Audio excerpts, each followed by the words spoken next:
جو چیز چھن جائے، جاتی رہے، چھوٹ جائے، اس پر افسوس نہ کرو۔ کس نے چھینی؟ دوست نے۔ دوست کے فیصلے پر شکایت؟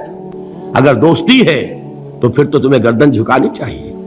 جو اس کی طرف سے آئے اس پر کوئی رنج نہیں، کوئی صدمہ نہیں، کوئی غم نہیں، کوئی شکایت نہیں، کوئی شکوہ نہیں، اور جو ہوگا وہ اس کے اذن کے بغیر نہیں ہوگا، اور اس کا اذن ہوگا تو یقیناً میرے لیے خیر ہی خیر ہے، چاہے وہ ناگوار شے ہو، بظاہر مجھے اچھی نہ لگ رہی ہو، میری شارٹ سائٹڈنس میں مجھے وہ نظر آ رہی ہے کہ میرے لیے بری ہے، لیکن قرآن نے کہا ہے عسیٰ ان تکرہوا شیئا وہو خیر لکم وعسیٰ ان تحبوا شیئا وہو شر لکم واللہ یعلم وانتم لا تعلمون۔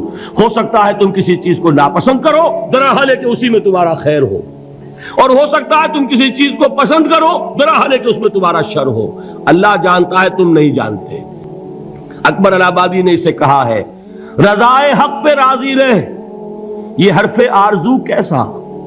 خدا خالق، خدا مالک، خدا کا حکم تو کیسا؟